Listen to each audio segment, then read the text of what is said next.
नमस्कार, बहुत स्वागत है आपका स्वदेश न्यूज में। मैं हूं शिवाली श्रीवास्तव आपके साथ। वक्त हो गया है चक्रव्यूह का, जिसमें आज हम बात करेंगे दिग्विजय सिंह के बयान पर। जी हां, मध्य प्रदेश के पूर्व मुख्यमंत्री और वरिष्ठ कांग्रेस नेता दिग्विजय सिंह ने हिंदू मुसलमान की बढ़ती आबादी को लेकर बड़ा बयान दिया है। दिग्विजय ने कहा है कि मुसलमानों की जन्म दर घट रही है। साल 2028 तक हिंदुओं और मुसलमानों की जन्म दर बराबर हो जाएगी। उन्होंने एक स्टडी का हवाला देते हुए कहा कि 1951 में के बाद से मुसलमानों की जन्म दर में गिरावट हिंदुओं की तुलना में अधिक रही है। जनसंख्या वृद्धि को लेकर मुसलमानों से कोई खतरा नहीं है। सीहोर में किसान पदयात्रा कार्यक्रम के समापन के दौरान बुधवार को टाउन हॉल में भी दिग्विजय सिंह ने कहा, ये कहते हैं कि मुसलमान 4-4 बीवी रखते हैं, दर्जनों बच्चे पैदा कर लेते हैं। 10-20 साल मुसलमान बहुसंख्यक हो जाएंगे और हिंदू अल्पसंख्यक हो जाएंगे। मैं चुनौती देता हूं, जो भी मुझे चर्चा करना चाहे कर ले। उन्होंने कहा, जिस प्रकार से जनसंख्या की जन्म दर घट रही है, 2028 तक हिंदुओं की और मुसलमानों की जन्म दर बराबर हो जाएगी। उस समय पूरे देश में जनसंख्या स्थिर हो जाएगी।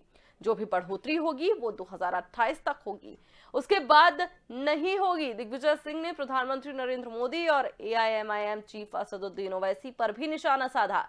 उन्होंने कहा, आज खतरा बताकर हिंदुओं को गुमराह किया जाता है और दूसरी तरफ एक ओवैसी साहब हैं जो मुसलमानों को खतरा बताकर वोट कमाना चाहते हैं।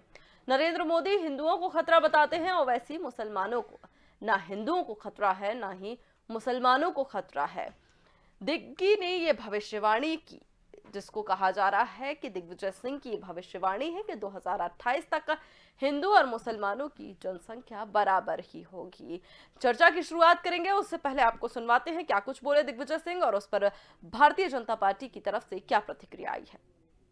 ये कहते हैं कि मुसलमान 4-4 बीवी कर लेते हैं, दर्जनों बच्चे पैदा कर देते हैं और 10 साल 20 साल बाद मुसलमान बहुसंख्यक हो जाएंगे और हिंदू अल्पसंख्यक हो जाएंगे। मैं चुनौती देता हूं, जो भी मुझसे चर्चा करना चाहे कर ले। आज एक रिपोर्ट आई है जिसमें कि सेंसस रिपोर्ट के आधार पर किसी ने स्टडी किया है। 1951 से लेकर आज तक मुसलमानों की जन्म दर जितनी तेजी से घट रही है, उतनी तेजी से हिंदुओं की जन्म दर नहीं घटी है। लेकिन आज भी मुसलमानों की जन्म दर करीब 2.5 है,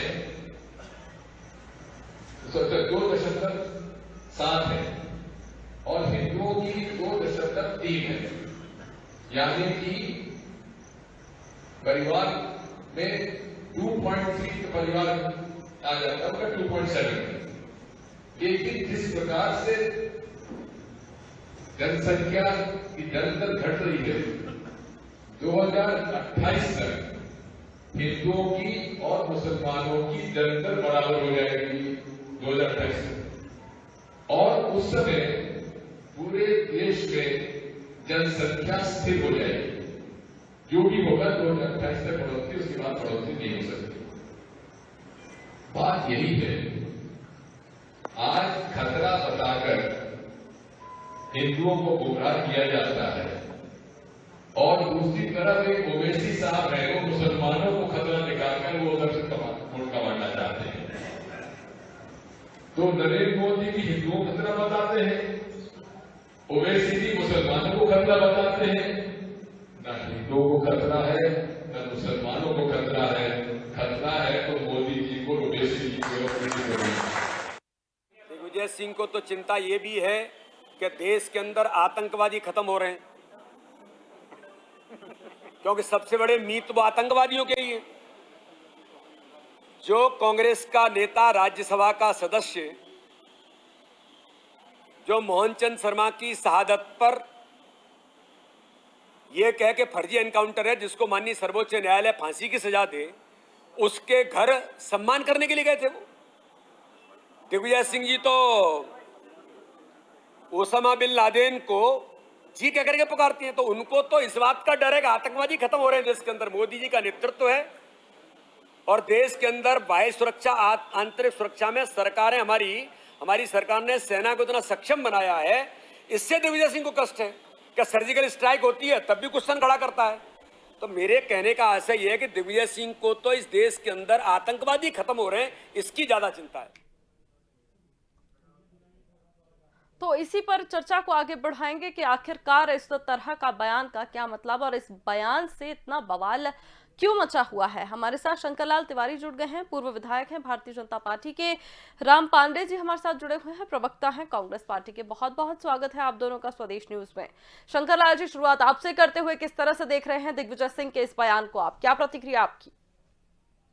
दिग्विजय सिंह जी के बयान को बहुत महत्व देने की जरूरत इसलिए नहीं है कि वो जानबूझ करके सांप्रदायिक बातें, सांप्रदायिक माने विद्वेष पैदा हो ऐसी बातें, और अपने आप को ये भी नहीं उनसे कोई लेना देना है, न कांग्रेस का कोई भला कर रहे हो, वो सिर्फ माने अपने आप को चर्चा में बनाए रखने के लिए और इस तरह की बातें करते हैं।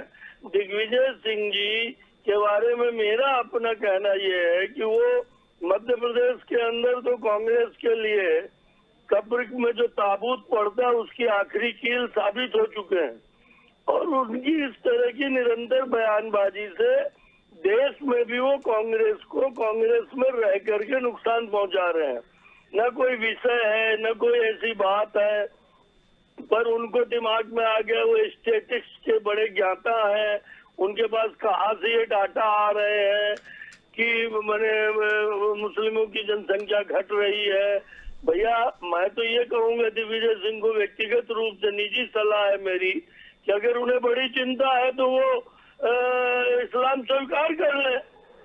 ये बने अपने आप को कई बार वो महात्माओं के भी महात्मा बन जाते हैं, कई बार नर्मदा परिक्रमा का ढोंग करने लगते हैं, और कई बार वो देश के अंदर सिर्फ विभाजन, विद्वेष और आपस में लड़ाने का काम मुस्लिम वोट बैंक के लिए मुझे लगता है कि कांग्रेस की नेता ने उन्हें छूट दे रखी है इस तरह के बयान देने के लिए, और इसलिए वो ओवैसी से भी परेशान है और वो नरेंद्र मोदी जी से भी परेशान है।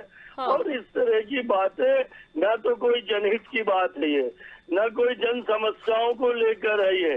कांग्रेस के मित्र कहते हैं महंगाई बढ़ी है, ये है वो है, इस मामलों में उनके कभी भी बयान या कोई जन आंदोलन नहीं आते। वो बैठे बैठे एक आध ट्वीट कर देते हैं या कहीं प्रेस कॉन्फ्रेंस में कुछ भी बोल देते हैं और चर्चा में बने रहते हैं। और इसलिए एक बुजुर्ग नेता है, उनको जो सनक में आया, जो दिमाग में आया कुछ तो भी बोल दिया, उनकी इन बातों का न कोई महत्व है और न कोई इतनी गंभीरता से चर्चा करने का विषय है। जवाब ले लेते हैं राम पांडे जी। जी, क्या मायने हैं ये जो भविष्यवाणी की है दिग्विजय सिंह जी ने, ये जो स्टैटिस्टिक्स पूरा जो सामने रखा है, आंकड़ों के साथ जो बात की है, जो भविष्यवाणी की है, उसको किस तरह से देख रहे हैं आप? देखिए, पहले बीडी शर्मा जी बोले, फिर ये सीताराम शर्मा जी बोले, लेकिन दोनों ने सब्जेक्ट पर कोई बात नहीं की।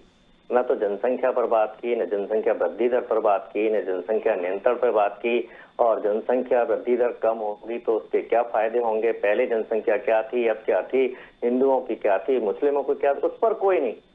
वो आतंकवाद से उसको कर दिया, सर्जिकल स्ट्राइक से उसको जोड़ दिया। जब सब्जेक्ट जो बताया है पहले उस पर बात कर लो, फिर तो आपको ये फालतू की बातें करनी ही है।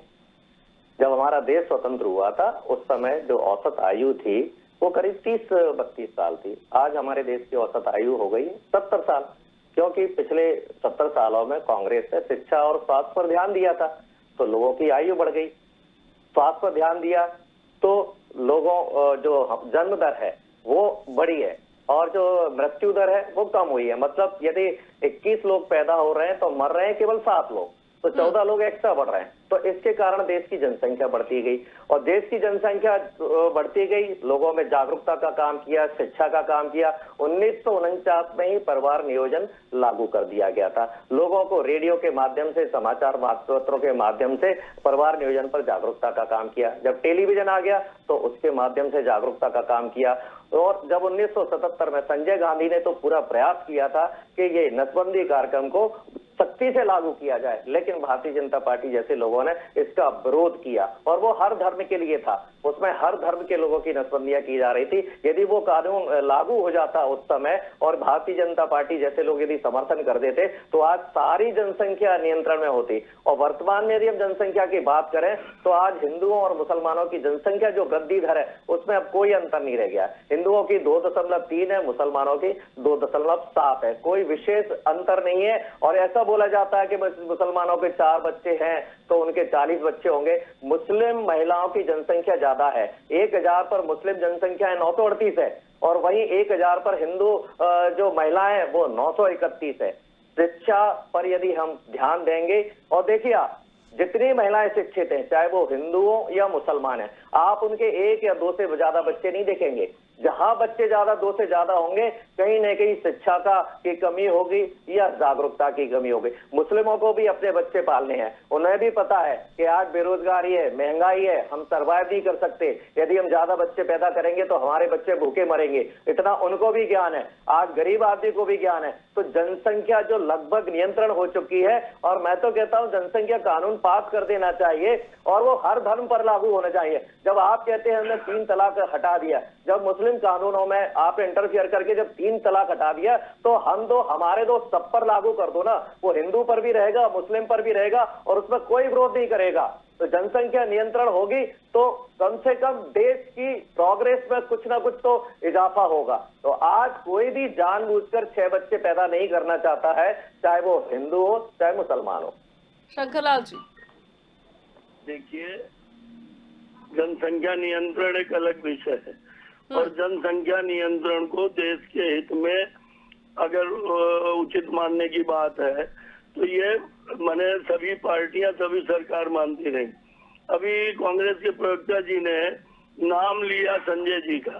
संजय जी का जो परिवार नियोजन का मामला था वो हम लोगों ने सबने अपनी उम्र के हिसाब से देखा है। राम जी भाई ने कितना देखा मैं नहीं जानता, पर संजय गांधी जी ने और उस समय इमरजेंसी के दौरान जब आपातकालीन स्थिति देश में लगाई गई, लाखों लोगों को जेल में ठूस दिया गया। जनसंख्या की बात कीजिए, जनसंख्या की बात। अरे वही कर रहा हूँ, आप सुनने की आदत डालिए। मैं मेनका गांधी थी संजय गांधी जी के साथ, वही बात कर रहा हूँ, आप सुनने की आदत डालिए। सहयोग किया, आप बोल रहे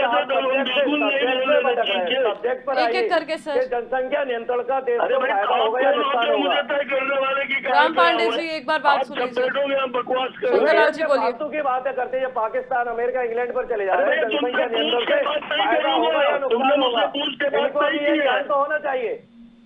राम पांडे जी फायदा होगा या नुकसान होगा। राम पांडे जी सुन लीजिए संजय सर। गांधी ने परिवार नियोजन के नाम पर जिस तरह से आतंक और गुंडागर्दी करवाई थी, गांवों में सरकारी अधिकारी कर्मचारी अविवाहित गरीब लड़कों का और अनुसूचित जाति जनजाति के अविवाहित बच्चों का। सर लेकिन बात अभी फिलहाल सर बात दिग्विजय सिंह की चल रही है। झूठ मत बोलो सर, दिग्विजय सिंह की बात चल रही है और हम इतिहास में ना जाते हुए राम पांडे जी एक सेकेंड।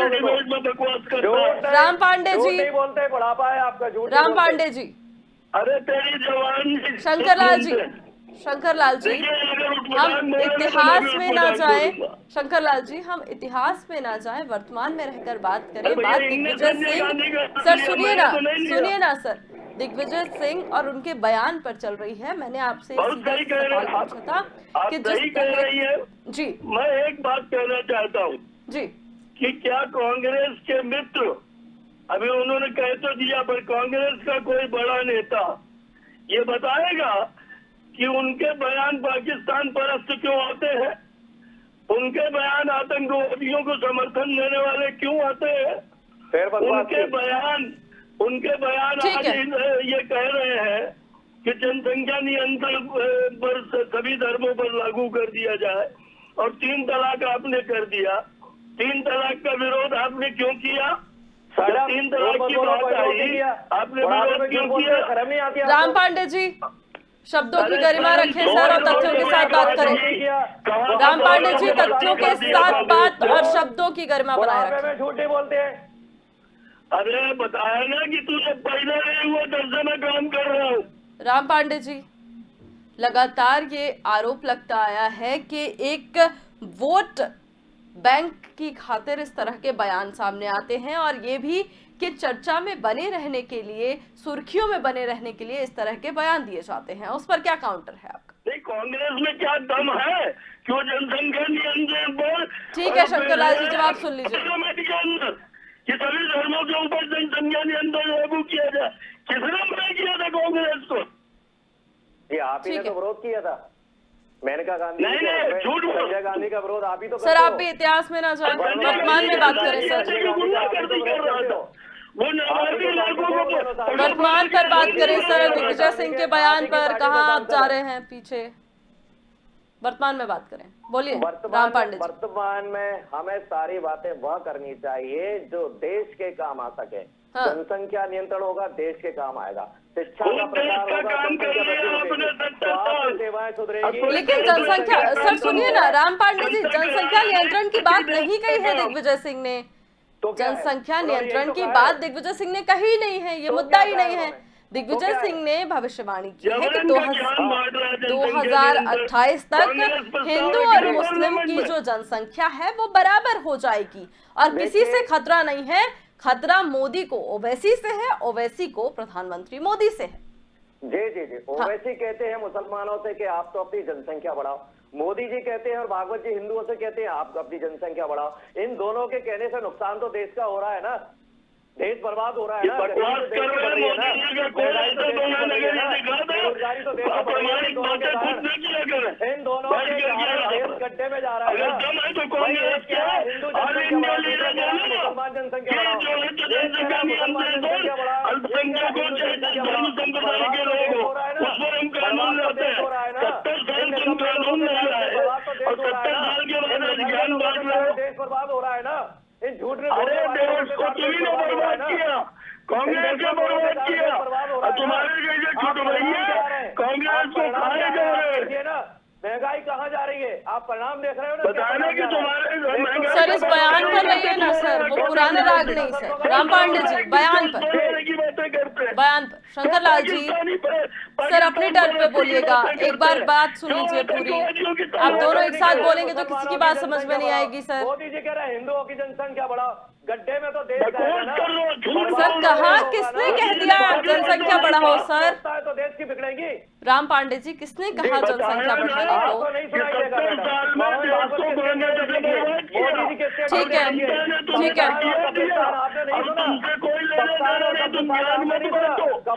शंकर लाल जी उनको अपनी बात पूरी करने दीजिए, उसके बाद बोलिएगा सर। और सिर्फ इस तरह के उनके सवाल तो सुनिए, उनकी बात सुनिए शंकर लाल जी। शंकर लाल जी राम पांडे जी की पूरी बात सुनिए, उसके बाद जवाब दीजिएगा सर, ताकि आपकी बात उनको, दर्शकों को समझ में आए। सर आप दोनों एक साथ बोलेंगे तो समझ में नहीं आएगा। एक बार राम पांडे जी की बात पूरी हो जाने दीजिए, फिर मैं आपके पास आ रही हूँ, आप अपनी पूरी बात रखिएगा सर। राम पांडे जी उनको भी बोल दीजिएगा, वो भी चुप रहेंगे। दिग्विजय सिंह जी का स्टेटमेंट हो, मेरा हो, कांग्रेस का हो, जी। सबका स्टेटमेंट का सार ये होता है कि देश के अंदर सद्भाव होना चाहिए, देश के अंदर प्रेम होना चाहिए, देश के अंदर सौहार्द होना चाहिए। इनका कोई भी स्टेटमेंट होता है देश के अंदर नफरत होना चाहिए, और नफरत का आप असर देखिए। हिंदू मुसलमान की बात करते थे, आज ग्वालियर में गुर्जर और छत्री आपस में लड़ रहे हैं कि मेहर भोज की मूर्ति पर गुर्जर लिखा जाए या छत्री लिखा जाए। जब नफरत बढ़ती है तो धर्म से जाति में आती है, जाति से मोहल्ले में आती है, मोहल्ले से परिवार में आती है, और इससे इंसान की बुद्धि खराब होती है, इंसान अहंकारी हो जाता है, घमंडी हो जाता है, पागल हो जाता है। ये देश को पागल करना चाहते हैं, और जितना प्रेम बढ़ेगा, सौहार्द बढ़ेगा। राम थे, कृष्ण थे, विवेकानंद थे, आप सबका इतिहास उठाकर देख लीजिए। जितने भी महापुरुष हैं, जितने भी भगवान है, सबने प्रेम का संदेश दिया है, सबने कहा है मिलकर रखिए, सबने कहा है मिलकर ही देश आगे बढ़ेगा। लड़ाई झगड़े से देश आगे नहीं बढ़ता, उसी का परिणाम है। हम 7 साल से देश में लड़ाई झगड़ा कर रहे हैं, इसलिए देश बर्बाद हो रहा है, इसलिए देश गड्ढे में जा रहा है। अटल जी ने कभी ऐसा नहीं किया था, मोरारजी देसाई ने भी नहीं किया था, इन्होंने कभी दंगे नहीं करवाए थे जानकर। आज भारतीय जनता पार्टी जानबूझकर दंगा कर रही है, आज भारतीय जनता पार्टी जानबूझकर नफरत फैला रही है। ठीक है सर, ठीक है, बिल्कुल सही बात आपने ये कही है, और हम भी इस बात को मानते हैं कि एक साथ रहना चाहिए, क्योंकि भारत में एकता ही अखंडता है। नहीं, एक साथ ही हर धर्म को रहना चाहिए। और भारत, हम सब भारतवासी हैं सर, गर्व से हम कहते हैं कि हम भारतवासी हैं। लेकिन आरोप ये लगा रहा है आप पे, भारतीय जनता पार्टी का आरोप ये है कि जब जब ऐसा कोई घटना सामने आती है या जब जब ऐसी कोई बात आती है, एक पर्टिकुलर वर्ग की बात आती है, तब ही ऐसे बयान क्यों सामने आते हैं? क्योंकि पिछले कुछ दिनों में भी हमने देखा, जब देश विरोधी नारे लगाए गए थे तब भी दिग्विजय सिंह ने कहा था कि गलत कार्रवाई हुई है, कार्रवाई नहीं होनी चाहिए। देश प्रेम की बात कही गई थी उस वक्त भी। तो इस बात पर बात हो रही है जी। अभी यूपी में अखाड़ा परिषद के नरेंद्र गिरी जी की हत्या हो गई, उस पर भी उन्होंने कहा कि उनकी हत्या की जांच होनी चाहिए। वो हिंदू धर्म के बड़े गुरु थे, संत थे, उन पर ना जांच हुई उस स्टेटमेंट पर, ना उस स्टेट पर डिबेट हुई, ना उस स्टेट पर कोई बात हुई। और हमेशा जब सर जांच हो तो रही है सर, सीबीआई आज ही पहुंची है सर। उन्होंने जब भी बोला है देश के हित में बोला है, देश के सौहार्द के लिए बोला है, उनकी बातों को तोड़ मरोड़ कर पेश किया जाता है। यदि उन्होंने गलत बोला शंकरलाल जी, कार्रवाई होती। ठीक है शंकरलाल जी, भारतीय जनता पार्टी अगर वो कुछ गलत बोल रहे हैं, अगर आप लोगों को ऐसा लगता है कि दिग्विजय सिंह गलत बयान दे रहे हैं, तो कार्रवाई क्यों नहीं होती है? नहीं, मैंने पहले शुरुआत में कहा है कि दिग्विजय सिंह के बयानों को बहुत संज्ञान लेने की जरूरत नहीं है।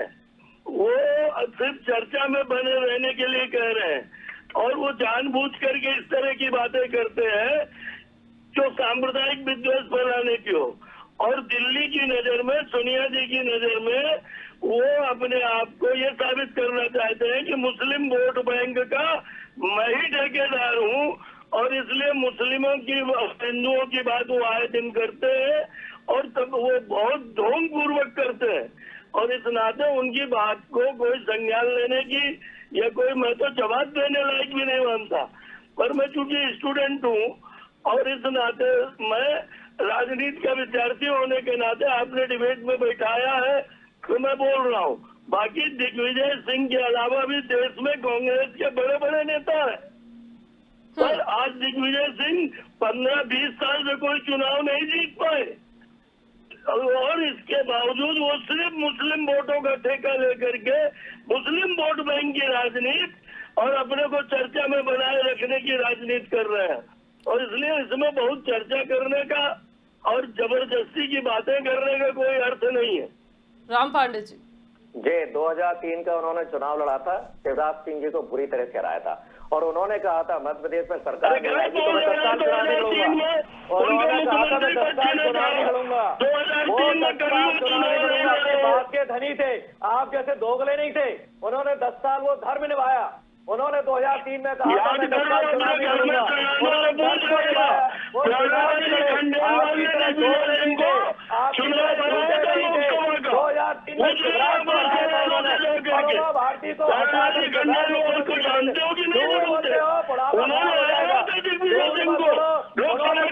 कर चुनाव नहीं लड़ूंगा। वो 10 साल चुनाव नहीं लड़े थे, आपकी तरह दोगले नहीं थे, आपकी तरह पलटू राम नहीं थे। उन्होंने मरा कर दिया।